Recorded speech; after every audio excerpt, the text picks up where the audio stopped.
Good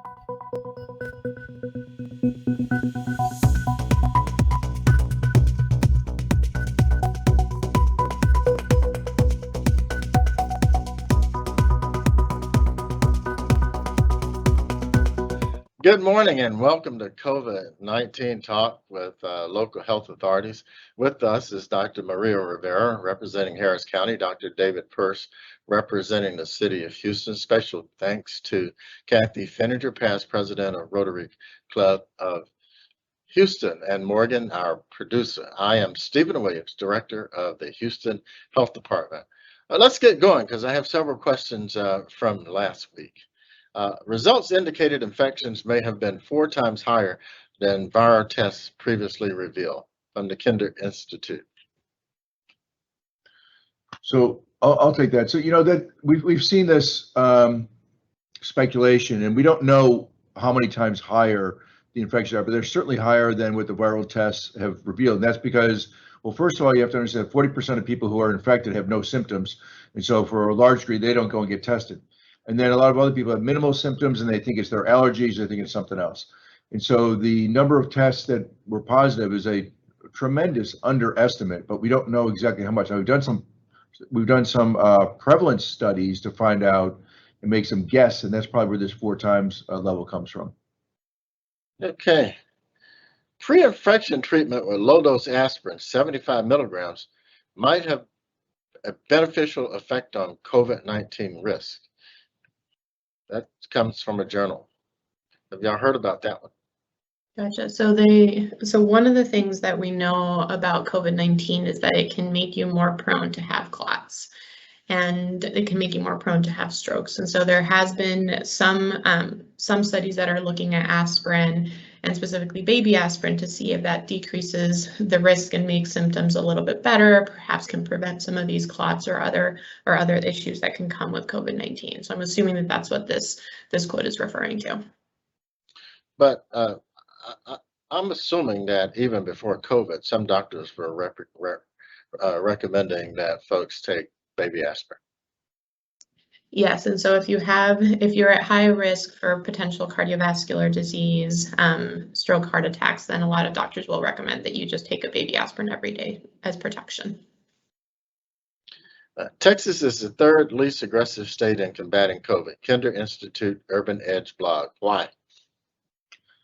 Yeah, I don't know that I necessarily agree with that because it depends on how you measure it. Now, I know that from our health departments, and I'm going to speak for Harris County as well, if you don't mind, we have been coming up with every possible way of getting people vaccinated that we can think of. And so if this is going towards the vaccination of impact, we're as flexible as possible. We got people working off hours. We got people working weekends. We're doing everything we possibly can.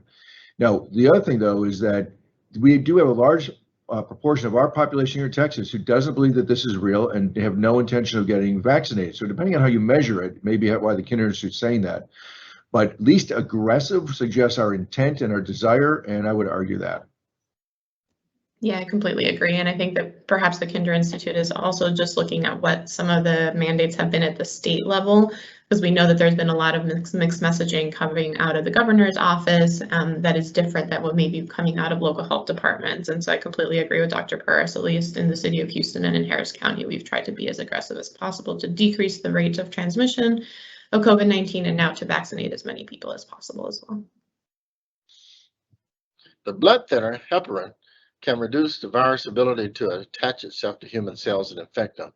This popped up in news again, along with an announcement of an inhaled version being studied. What are your thoughts on that? They're smiling. I can take this on. I think it's as far as I know that it's still being studied. There's not it's not a slam dunk that everyone with COVID will get better if you receive heparin, but it kind of goes back to just the fact that COVID causes some form of dysfunction in your body that makes you more prone to inflammation and clotting. Even if it's not big clots, there could be potential microclots and micro damage to your blood vessels, et cetera. And so things like heparin, things like aspirin seem to be somewhat protective towards some of the more damaging effects of COVID. And I honestly have not heard a lot about an inhaled version and how that could help. The only one thing I would add is that if people are hearing this and thinking, well, I'm just gonna start taking some heparin, do you remember that heparin has some downsides? So it can cause a thrombocytopenia. It's rare, it's single digit percentages, but that's the thing that set up the people who had the blood clots in the brain. They were, many of them were on heparin, and that had this heparin-induced thrombocytopenia, and then they developed the blood clots that were so dangerous. And so that's still 1 in a million occurrence. But do not take heparin unless your doctor advises you to do it. Don't take any family members' heparin, and it's mostly by injection, so it'd be hard for you to do it. But if an inhaled version comes out, people will be able to pass that around. Heparin is a great drug when used properly, and it can be dangerous when used improperly. Straight from our health authorities, don't diagnose and treat yourself. Right. A new University of Oxford study warns about COVID risk in those BMIs over 23 kilograms. Has there been proven? It was speculated last year. Has that been proven? So I'll take this one. So there are now multiple studies that are out that have shown that, and let's point out that this BMI over 23, that's not a threshold. If your BMI is 22 kilograms per square meter, you're not safe, and at 23, you suddenly become dangerous. It's like anything else in medicine. Now, at 23 kilograms per square meter for your BMI and above is where the curve changes direction, right? So that's where the curve starts getting steep and getting worse. So so that has been now shown in multiple studies, and so I think it's accurate. Okay, that ends last week's questions. So let's start with this week's questions. Just from you, Maria. Harris County threat level is orange. Please explain. Yes, I'm happy to take this one and explain. So as we know, on Monday, Judge Hidalgo moved the threat level from threat level red to threat level orange. And with that, we also had made some modifications to the threat level indicators. And so what we had been monitoring for the past year were 5 different indicators that looked at what is going on in our hospital, so the trends, the capacity of the ICUs, the capacity of the hospital beds, and how many COVID patients were in each of them. We've been monitoring the number of new cases, and the number of new cases were tied a lot to also our ability to contact trace. And then we've also been monitoring the positivity rate, or the percentage of tests that are positive. And so Judge Hidalgo had consulted a lot of public health officials, including Harris County Public Health and other experts, and have really determined that not all of those indicators are still applicable at this time, that we have now been in this pandemic for so long, have luckily gotten a significant portion of our population vaccinated. We're still not where we want to be, but we've reached around 40% of the people in Harris County have gotten at least 1 dose. And what we noticed is that the positivity rate in some cases was artificially high because of the number of the people getting tested, because if you're vaccinated, you no longer have to get tested unless you have symptoms, and for various other reasons, as we've seen decreased cases in the community. And we also wanted to be more aligned with the CDC guidelines that changed earlier this year as well, in how we're calculating the number of new cases. And so when we put all those together, Harris County now entered threat level orange. Threat level orange does not mean that we're out of this. It does not mean that the pandemic is over. It still means that there's substantial spread. There's still substantial community spread. But what it means is that we don't necessarily have to all stay home only for essential functions anymore. And it also means that it really applies mainly to those people that are unvaccinated. If you're vaccinated, the CDC has now said that we can go back to doing a lot of the things that we were doing before. You can go back to gathering, you can, in some cases, take off your mask, but if you're unvaccinated, you're still definitely not protected. And so a lot of the recommendations that have come out that go along with threat level orange, and you can see those recommendations on readyharris.org, will give you specific guidelines on what you should be doing and what you should not be doing now that we're in threat level orange. Broadly across the county, it means that public buildings, county buildings are going to go to 50% capacity. The libraries and the community centers are now open, which they hadn't been previously. And the main message is that things are getting better. Orange is not green, so we're definitely not out of it, but things are getting better. And that's in large part due to the fact that we've been able to vaccinate so many people. We've been able to be aggressive, but we're still definitely not where we want to be. We want to be at least 70–80% vaccinated. We're only 40%. But we are finally seeing the dial change. And so if we continue with this efforts and we continue to get people vaccinated and we continue to be careful, we're going to be able to move down to yellow. We're going to be able to move down to green. You know, I appreciate your detailed explanation of that, because I think some people look at the surface definition and kind of run with it without looking at the details. Texas medical center numbers are at their lowest level since last year. What is the impact of less people being tested, and what is your guess about the true numbers? And you just hit on that a little bit, Rick. David, why don't you try that one? Yeah, so this is a really good question, because one of the things is, for the example, with the city of Houston, with our test positivity numbers, we've seen a lot of fluctuation in it over the last few weeks, because the number of people going to get tested has dropped off dramatically. And so there's a couple of phenomena that are probably occurring with that. One, Dr. Rivera just pointed out, is that if you're vaccinated, the CDC no longer recommends that you go and get routinely tested. So as a larger percent of the population doesn't get tested anymore, who are most likely to be negative, that means that more people who are going to get tested are going to be those people who have symptoms or think they're in a dangerous environment, or are unvaccinated and are worried. And so we have in fact seen our positivity rate fluctuate up quite a bit, while the total number of people being tested dropped down quite a bit. Now, the question also talks about the Texas Medical Center numbers. And there's a variety of numbers you can talk about: hospitalizations, occupancy, patients, but also they do their own positivity rate. Now, their positivity rate, the number of people getting tested, has remained relatively stable, because they're testing everyone who is admitted to the hospital and everyone who's having any kind of an outpatient procedure. So they have a fairly stable population, at least in terms of stable numbers of people getting tested.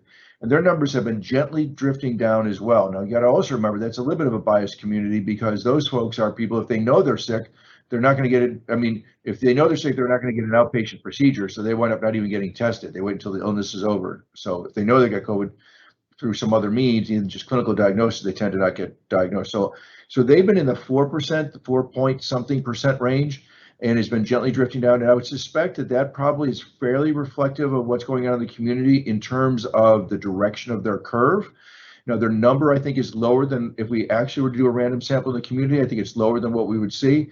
But I think that the fact that it's gently coming down, persistently gently coming down, I think that's probably reflective of the overall community. Going in the right direction. Okay, National Nurses Limited asked the CDC to reverse their mask guidelines. What are your comments regarding the CDC mask announcement and the impact of a lack of coordination by retail establishment and businesses who can make their own mandates? Yeah, and so this is something that we've obviously, Dr. Persse and I have talked a lot about, and we've talked to some of the other health authorities in the region about as well. I think that once you're on one side, the CDC is saying once you're vaccinated, these vaccines are incredibly effective, and we know that, and we know that the rates of transmission now with some of the studies coming out, if you've already been vaccinating, is really low.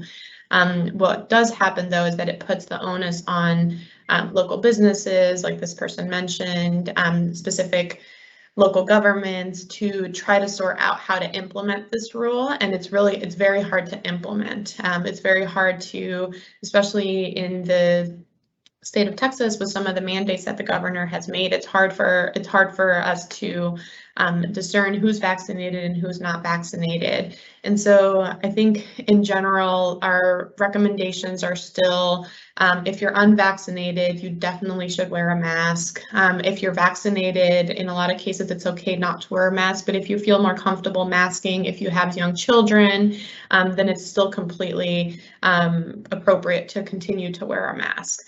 But I agree, I think it puts a lot of pressure on local businesses and others to kind of decide and figure out, and it goes back to a lot of this mixed messaging that unfortunately has been happening throughout this pandemic between the federal level, the state level, the local level, et cetera. I don't know if Dr. Persse, you want to comment as well? Speaking of masks, I'm not going to let him comment. Speaking of masks, I recently went to see a relative in the COVID ward in a Florida hospital and was permitted in for an extended time period with an N95 and other coverings. What level of precaution, if any, should I take now? Maybe it's done. I would say, I'll take this one. I would say to that person is that, you know, if they had you wear an N95 and some other coverings like a gown or gloves or a face shield, whatever they had, you're probably pretty well protected. And, you know, it depends, of course, when you went and visited your loved one. I hope you didn't hug your loved one. I hope you didn't get kissing on your loved one, those sorts of things. But you should be pretty well protected. Now, then everything Dr. Rivera just said is if you're unvaccinated, you still need to wear a mask and you should get yourself tested on a regular basis. Okay, what is the current climate for those with COVID and the number of visitors you can receive in Houston hospitals? Do we know? What the hospital policies are if you're COVID positive and receiving visitors? Yeah. I'm not sure. I think it completely depends on each hospital. So for example, I know that at MD Anderson visitor policies are still extremely sick because there's it's primarily oncology patients. And so I think it very much depends on which hospital, but I'm assuming that we're still fairly strict on visiting COVID patients. Yeah. Okay, some churches are completely open and no masks are required. Can you weigh in on whether there have been transmission in churches because of that? Do we know? So I'll take that one. So I can't say that we know for a fact locally. One of the problems is that, you know, when we've been doing our contact tracing, it's been difficult for people so we reach out to folks who we know have tested positive, and we were finding that people are, well, really quite all along, we've had a hard time getting people to fess up as to where they've been and who they've been with. So it's not easy for us to show that that's the case. Nevertheless, if you're unvaccinated and you're going to church with no mask and a lot of singing going on, I would absolutely wear a mask. And if I can get my hands on an N95, that's what I would wear. Okay. Have we seen an impact on dining indoors at restaurants without a mask? So if you look at it from a research perspective, yes. When you look back on certain cases and you ask their exposures, there is a slight increase or a potential relationship between people that have eaten indoors at restaurants. However, what we don't know is it because those people also gathered from multiple households and dined indoor at restaurants? Did they get it from the people in their own table, or did they get it from the tables next door? I don't think right now, at least, I don't think that that's something that is leading, luckily, since we're seeing the numbers decrease, it's not something that we're seeing have a huge impact in the community, but there might be a relationship there, but it could be also related to the number of people that you're potentially gathering with from different households when you go and dine indoors at a restaurant. Minute Maid Park now will be at maximum capacity. Any suggestions for precautions when the roof is closed? So, yeah, I'll take that one. And the Astros and Minute Maid aren't going to be happy with what I'm going to say, but that building holds 40,000 people. And whether the roof is open or closed, I don't know that it makes a whole lot of difference. When you have 40,000 people in there during a pandemic, and let's just take the TMC numbers and we'll round it up a little bit, make it 5%. So 5%, remember at the TMC, for example, they're testing people who are anticipating being negative, right?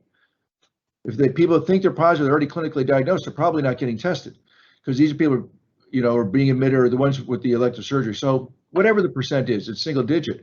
Well, any single digit percent of 40,000 people is still dozens and dozens, if not maybe even 100 or more folks. So wear a mask, go to the ball game, but get a big Astros mask, wear that. Okay. Speaking of baseball, the Yankees team have had 9 COVID positive cases, all after receiving the J&J vaccine. Are these regular breakthrough cases or a new variant?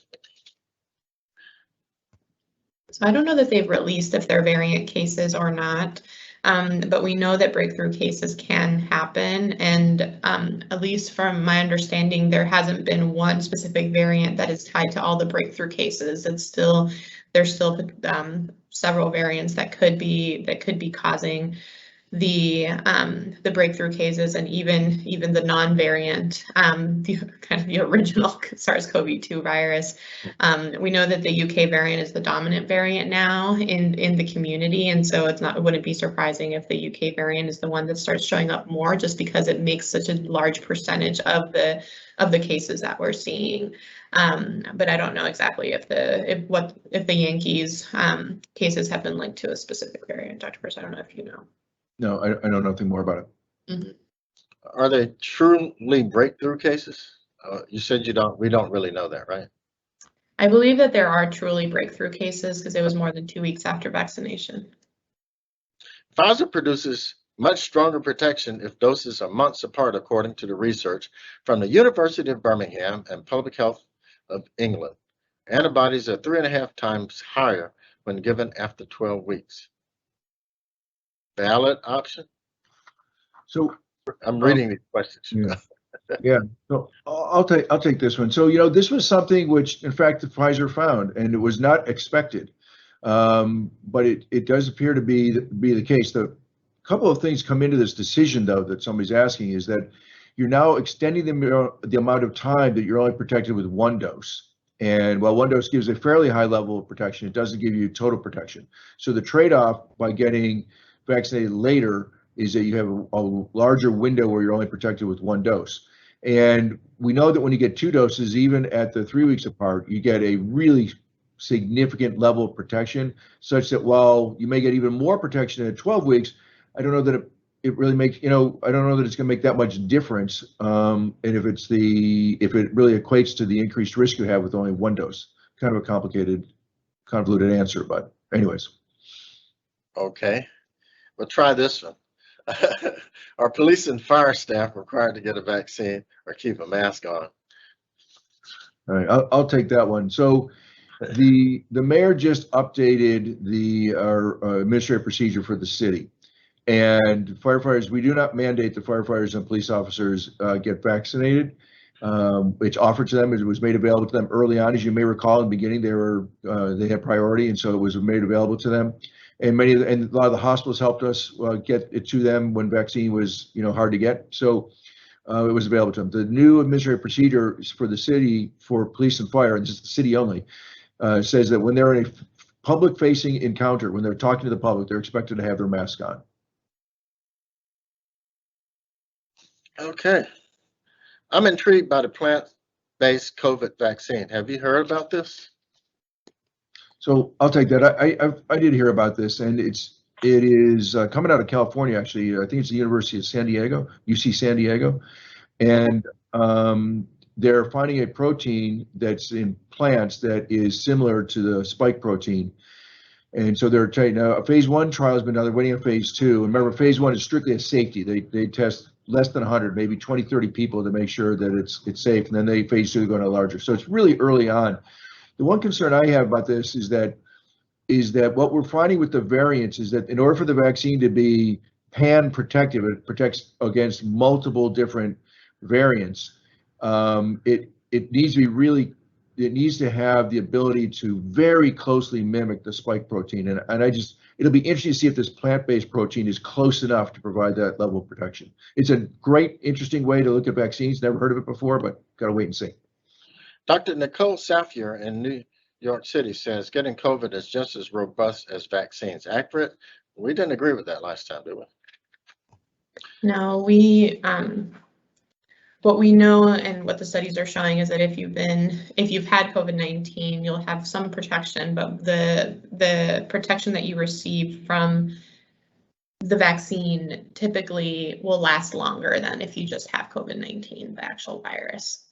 Okay, I have several more questions in about 5 minutes. I'm gonna go a little fast, okay? Is it correct to say that one dose may protect people who have already had COVID? So we are seeing that people who had COVID before are having a pretty robust reaction to their single dose. The recommendation has not yet changed, however. How successful has the vaccine outreach by communities of faith, more targeted neighborhoods look like? I would say that it's been pretty successful. I think one of the things that we're seeing when it's even more successful is if we partner with if we have a community partner, and the community partner is the one that's providing the list of people getting vaccinated and doing the promotion. Because if we're partnering with a faith-based organization, for example, if we're at a church and the pastor is talking to its congregation and they're the ones that then supplies the list, and those events tend to be more successful. We've also been really successful in our school events and have partnered with a lot of the school districts. If an employer requires a vaccine and if they record adverse reactions, then it may be considered workman's comp per OSHA. Some large contractors are saying recommend not required to avoid liability. Do you know if there is any federal initiative designed to remove the liability? I'm not aware of that, no. No, I don't think so. Can you be asymptomatic because of receiving the vaccine? Yes, it's possible. So if you receive the COVID-19 vaccine and then you're exposed to COVID and you could potentially, if you happen to test, you could potentially be positive and be completely asymptomatic. What we know is that it's still, the chance of you transmitting it to others now we know is low, but that possibility does exist because no vaccine is 100% protective. For children with no underlying conditions, which is more dangerous, MMR, flu, or COVID? Dr. Rivera, you're the pediatrician. Which vaccine is more dangerous, MMR, flu, or COVID vaccine? I think that all of the vaccines are extremely safe, and so I would recommend all three as soon as we authorize it for any of the age groups. And so for the 12 to 15-year-olds, and now it's the Pfizer vaccine is authorized, I think it's still, it's just as safe, it's proven to be as some of the other vaccines. No masks in schools as of June 4th. If parents want their children to wear masks through the end of the school year, how can that be enforced if the school is not supposed to do so? Plus, this would put a real burden on teachers to monitor each child's compliance. I think it kind of answered itself. It did, and I agree. Yeah, we agree. I recently heard that Dr. Marty McCary of Johns Hopkins said remote school could have lifetime impact on children. Do you think there was any value of families to have had so much together time in this past year, or did stress get in the way? I think it completely depends on the family. I think there's families that remote school actually worked a little bit better, but I think it highlighted a lot of the inequities and the ability for parents to be at home and present when children are there. And so I think it completely depends on the family, but I think overall we are learning that the virtual school as a community potentially could have been harmful, especially to those that are lower income. What are you seeing with surgical recovery of patients who have contracted the virus and recovered prior to surgery? Do these patients recover at the same rate as non-infected persons? So I'll take this. I'm not hearing that there have been any complications at all. Yeah. What is the most common long haul effect that is making people realize they are still experiencing a residual impact? From what I've heard, it's fatigue and decreased energy. Is there any type of testing to determine whether brain fog is because of long haul post-COVID patients or some other memory issue? I don't think there's a specific test yet, but we are seeing people complaining of brain fog that have, had COVID. I mean, they're clearly, based on their complaints, it's related to brain fog, but I don't know if there's a specific test yet. This last one is hard because I can't pronounce these cocktails. Is it I can't pronounce it, CASIRIVIMAD. And IMDEVIMAD cocktail is in the emergency use and seems to improve hospital patients. What has been the most successful way to assist in recovery? I think it totally depends if people when they're hospitalized, if they're ventilated, if they're not ventilated. Steroids have proven to be really effective as well. And so I think that it'll depend on your situation, but we've learned a lot more, and depending on where you're at, we can tweak it. Now I noticed that you avoid pronouncing those drugs too. I want to thank y'all for joining us for COVID-19 Talk with Local Health Authorities. With us is Dr. Maria Rivera from Harris County, Dr. David Persse representing the City of Houston. Thank you to past President Kathy Fininger of the Rotary Club of Houston, who sponsors this event. And I just want to thank our producer. I'm Stephen Williams, the director of the Houston Health Department.